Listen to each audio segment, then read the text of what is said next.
मेरा ख्याल है कि आपने अपनी मैथ्स की क्लास में फंक्शन की डेफिनेशन तो पढ़ी होगी, यानी आप फंक्शन को पहचानते होंगे कि फंक्शन होता क्या है। मैं इस वीडियो में फंक्शन को थोड़ा सा डिटेल में बताने की कोशिश करूंगी ताकि ज़्यादा आपको ये वाजिया हो जाए कि फंक्शन होता क्या है। तो अब सवाल ये है कि फ़ंक्शन की बेसिक डेफिनेशन क्या है।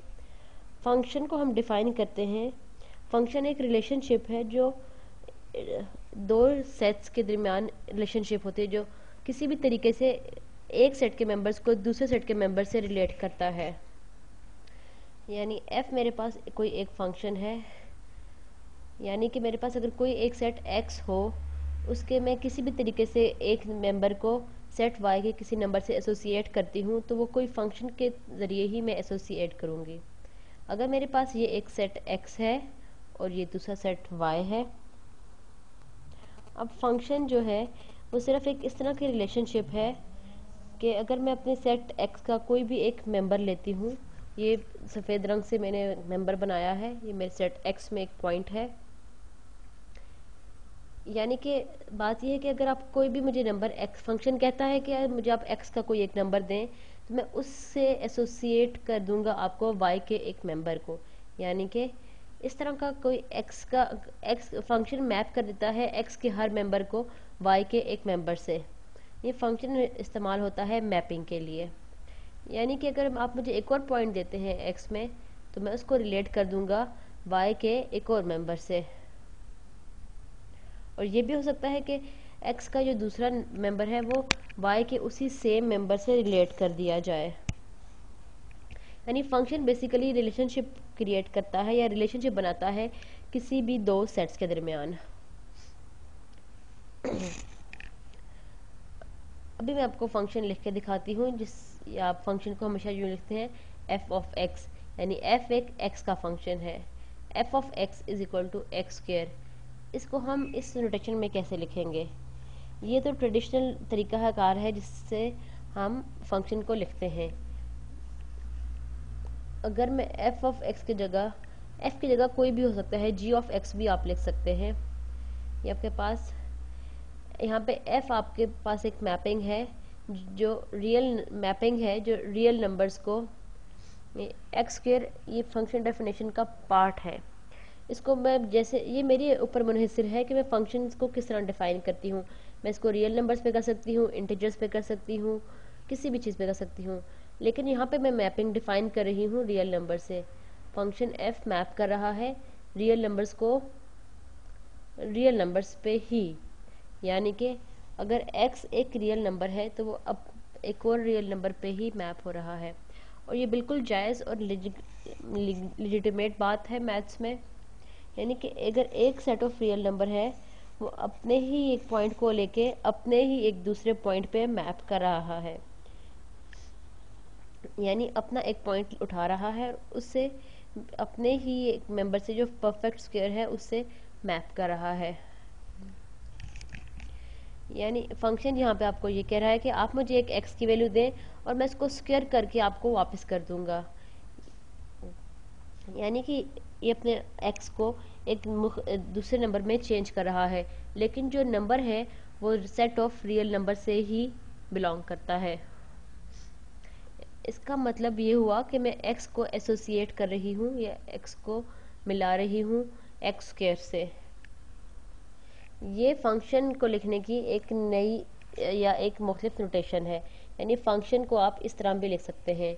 ये दो स्टेटमेंट्स जो मैंने अंडरलाइन की हैं ये एक ही जैसी हैं या आइडेंटिकल हैं। ये आपको मैपिंग या एसोसिएशन बता रही है।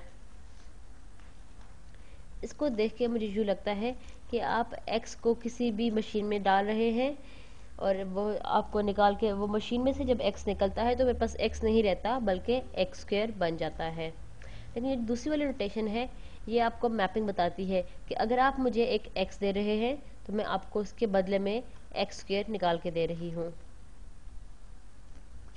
आपने ये टर्मिनोलॉजीज पहले सुनी और देखी होंगी। यानी कि जिस सेट पे आप मैपिंग कर रहे हैं या जिस सेट में से आप मैपिंग कर रहे हैं उसको आप डोमेन कहते हैं। फंक्शन में हमेशा हम डोमेन को ज़रूर बताते हैं कि किसी भी फंक्शन की डोमेन क्या है। तो यहाँ पे हमारी डोमेन जो है वो रियल नंबर है, क्योंकि फंक्शन को या जिस सेट को आप मैप कर रहे होते हैं उसको डोमेन कहते हैं, और जिस डोमेन पे या जिस नंबर पे या जिस सेट पे आप मैप कर रहे होते हैं उसे कोडोमेन कहते हैं। अभी आप ये कहेंगे कि मैं जब भी कभी फंक्शन पढ़ा था तो हमने कभी कोडोमेन का लफ्ज़ इस्तेमाल नहीं किया, बल्कि हमारे पास ये आइडिया होता था रेंज का। यानी तो ये कोडोमेन और रेंज आपस में क्या ताल्लुक़ रखती हैं, या कोडोमेन को हम रेंज से कैसे रिलेट कर सकते हैं। कोडोमेन दरअसल वो सेट होता है जिस पे आप मैपिंग कर रहे होते हैं, और डोमेन वो सेट होता है जिससे आप मैपिंग कर रहे होते हैं। अब सवाल ये है कि रेंज कोडोमेन से किस तरह रिलेटेड है, या रेंज और कोडोमेन के दरमियान क्या ताल्लुक़ है। कोडोमेन इस तरह का सेट होता है जिसमें एक जनरल मैपिंग हो रही होती है। ज़रूरी नहीं होता कि हर मैपिंग एक मुख्तलिफ मेंबर पे ही हो रही हो। यानी x से जब मैं y पे मैपिंग कर रही हूँ तो ज़रूरी नहीं है कि x का हर मुख्तलिफ मेंबर y के एक मुख्तलिफ मेंबर पे ही मैप हो। लेकिन रेंज मेरे पास ऐसे डिफाइन होती है, रेंज सबसेट होती है कोडोमेन की। रेंज को आपका सबसेट होती है कोडोमेन के, जिस पे दरअसल या हकीकत में फंक्शन मैप करता है। यानी डोमेन में वो तमाम नंबर मौजूद होते हैं जिन पे आपका जो सेट x है वो मैप हो रहा है। मैं आपको एक मिसाल देकर वाज़िया करने की कोशिश करती हूँ। मिसाल के तौर पर मैं एक फ़ंक्शन डिफ़ाइन करती हूँ g, और इसको मैं मैप कर रही हूँ, यानी मेरे सेट ऑफ रियल नंबर से r² जिसको मैं मैप कर रही हूँ और r पे। इसका मतलब है मैं स्क्वायर ले रही हूँ नंबरों के और उनको मैप कर रही हूँ उनके नंबरों के। यानी अगर मैं अब मैं g लेती हूँ कोई किसी भी दो वैल्यू का, या g लेती हूँ x1 x2 का, और ये बराबर मेरे पास होता है, और हम कहते हैं कि g x1 और x2 जो होता है वो हमेशा बराबर होती है 2 के। अगर मैं कोई भी दो नंबर्स का g x1 और x2 ले रही हूँ हमेशा ये 2 के इक्वल होता है। इसको मैं एक और नोटेशन से भी लिख सकती हूँ, g मैप्स g x1 और x2 के किसी भी पॉइंट को मैप करती है 2 पॉइंट पे। यानी g इस तरह का फंक्शन है जो x1 और x2 दोनों पॉइंट्स को 2 पर ही मैप कर रही है। तो अब सवाल ये है कि यहाँ पे हमारी डोमेन क्या है, यानी कि डोमेन हमारी रियल नंबर्स का सेट है। तो क्योंकि मैंने यहाँ पे वाज़िया किया है कि मैं r2 या r² के सेट से मैप कर रही हूँ, तो यहाँ पे डोमेन मेरी बन गई है r2। और अब मेरी कोडोमेन क्या है, यहाँ पर मेरी कोडोमेन बनती है जिस पर मैं मैपिंग कर रही हूँ, और ये फंक्शन डेफिनेशन का हिस्सा है। तो यहाँ पर मेरी कोडोमेन बनती है r। और अब ज़रा मुश्किल सवाल कि मेरे फंक्शन की रेंज क्या है। रेंज जो है उन वैल्यूज़ का सेट है जिस पर फंक्शन दरअसल मैप हो रहा है। इस केस में हमारे पास जब g x1 x2 मैंने लिया है, रेंज सिर्फ 2 है। यानी रेंज इस तरह की वैल्यूज़ का या उन तमाम नंबरों का सेट है जिस पे मेरा r² मैप हो रहा है, या g जिस पे r² को मैप कर रहा है। अगर मैं अपने r सेट को या r डोमेन को इस तरह रिप्रेजेंट करूं एक सीधी लाइन से, और r² को मैं इस तरह से गोल एक तरीके से रिप्रेजेंट करूं, तो मेरा जो फंक्शन g है वो मैप कर रहा है हर पॉइंट जो r में है सिर्फ एक पॉइंट पे। यानी जो भी वैल्यू पॉइंट r2 में है वो r में सिर्फ 2 पे जाके मैप हो रहा है। यानी जो भी कोऑर्डिनेट हो उसमें, यानी ये पॉइंट हो सकता है 3 - 5, और ये मैप होता है रियल लाइन में 2 पे। यही है ये g जो फंक्शन है वो काम ही ये कर रहा है कि जो r2 में या मेरे पास r2 में जो भी पॉइंट्स हैं उनको एक एग्जैक्टली एक ही पॉइंट जो 2 है उस पे मैप कर रहा है। मैं एक और मिसाल देकर आपको ये वाज़िया करने की कोशिश करती हूँ, थोड़ी सी दिलचस्प मिसाल होगी। अगर मैं ये कहूँ कि H मेरे पास इस तरह का सेट है जो मैप कर रहा है R2 को R3 पे, यहाँ पे थोड़ा सा मुझे एहतियात करनी पड़ेगी। H मैप हो रहा है R2 से R3 में, और अगर H को मैं यहाँ पे लूँ x1 और x2, यानी H is a function of x1 and x2, तो ये बराबर होगा, मैं यहाँ पे कहती हूँ कि मेरे R3 में पहला कोऑर्डिनेट या पहला कंपोनेंट x1 है प्लस x2, और मेरा सेकंड कोऑर्डिनेट बनता है x2 माइनस x1, और जो तीसरा कोऑर्डिनेट है वो x2 टाइम्स x1 है। यानी इस तो अब हम दोबारा से ढूंढेंगे कि यहाँ पे मेरी डोमेन क्या है, मेरी रेंज क्या है और मेरी कोडोमेन क्या है। तो डेफिनेशन से ये बात वाजिया है कि जो यहाँ पे मेरी डोमेन है R2 है, जो मेरी कोडोमेन है वो R3 है, और जो रेंज है उसको तो ढूंढना पड़ेगा। मैं डेफिनेशन से जा रही हूँ कि x1 और x2 को मैं एसोसिएट कर रही हूँ x1 plus x2, x2 minus x1 और x2 x1 से। अब सवाल यहाँ पे ये है कि मेरी रेंज क्या है। शायद ये एग्जांपल थोड़ी सी मुश्किल लगे, लेकिन फिर भी हम इसको करते हैं। अब सवाल ये है कि क्या हर पॉइंट जो R3 में मौजूद है उसे मैं एसोसिएट कर सकती हूँ। मेरी डोमेन R2 है और मेरा फंक्शन R2 से R3 की तरफ जा रहा है, और ये फंक्शन H है।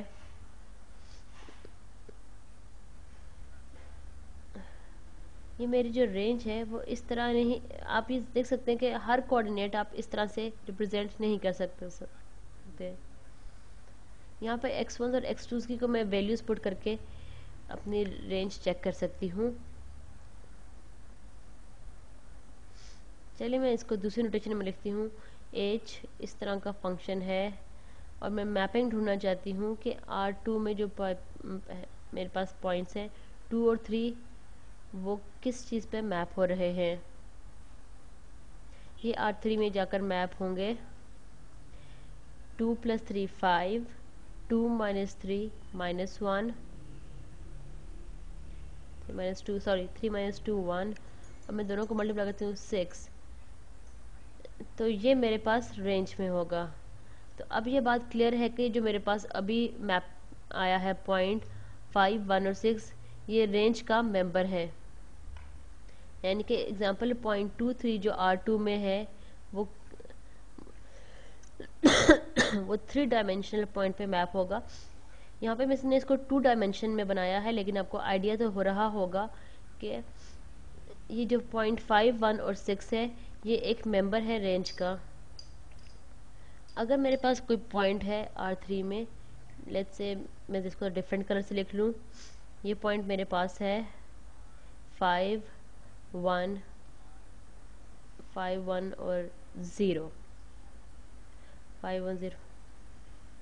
अब सवाल ये है कि क्या ये पॉइंट रेंज का मेंबर है या नहीं। यहाँ से तो देखने से तो ये बात वाजिया होती है कि ये पॉइंट 5, 1 और 0 कोडोमेन का मेंबर तो है, लेकिन क्या ये वाकई ही रेंज का मेंबर भी है। द 5 हैज़ टू बी 5 का यहाँ पे दो नंबर्स का सम होना ज़रूरी है, और 1 का दो नंबर्स का डिफरेंस होना ज़रूरी है, लेकिन जो 0 है उसका दो नंबर्स का प्रोडक्ट होना ज़रूरी है। 5 और 1 तो हमारी कंडीशन सेटिस्फाई करते हैं, लेकिन 0 जो है वो हमारी कंडीशन सेटिस्फाई नहीं करता। इसलिए जो पॉइंट है 5, 1 और 0 वो को इसकी रेंज में लाए नहीं करते। तो यहाँ पे R3 में बहुत सारे इस तरह के पॉइंट्स होंगे जो हमारी रेंज में मौजूद नहीं होंगे।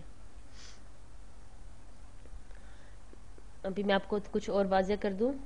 ये जो फंक्शन g है x1 x2 जो R2 को R पे मैप कर रहा है, इसकी कोडोमेन मेरे पास R3। जो हमारे ऊपर ये फंक्शन है f of x is equal to x square, ये भी R को R पे ही मैप कर रहा है, और ये f of x is equal to x square maths का सबसे ज़्यादा इस्तेमाल होने वाला फंक्शन है। ये जो फंक्शन g है जो r2 को r पे मैप कर रहा है, इसको हम स्केलर वैल्यूड या रियल वैल्यूड फंक्शन करते हैं। अभी तक जितने भी आपने फंक्शंस अपने मैथ्स में पढ़े होंगे वो ज़्यादातर स्केलर वैल्यूड या रियल वैल्यूड फंक्शंस ही होते हैं। लेकिन ये जो एज फंक्शन है, जैसे वो फंक्शंस जो स्पेस या सब स्पेस को मैप करते हैं जिसकी डायमेंशन एक से ज़्यादा होती हैं, वो हमारे पास स्केलर वैल्यूड नहीं रहता। एंड जिस तरह R2 को अगर मैं Rn पे मैप कर रही हूँ, जहाँ पे Rn जो है, यहाँ पे n जो है मेरे पास a1 से बड़ा है, तो इस जगह पे हम वेक्टर वैल्यूड फंक्शन से डील कर रहे होते हैं। तो यहाँ पे आखिरी फंक्शन जो मैंने बताया है एज, वो एक वेक्टर वैल्यूड फंक्शन है। मेरा ख्याल है अब आपको थोड़ा सा तो आइडिया और मैथमेटिकल नोटेशंस की अंडरस्टैंडिंग हो गई होगी फंक्शन के केस में, और आपको ये कुछ हद तक यूज़फुल भी लगी होगी।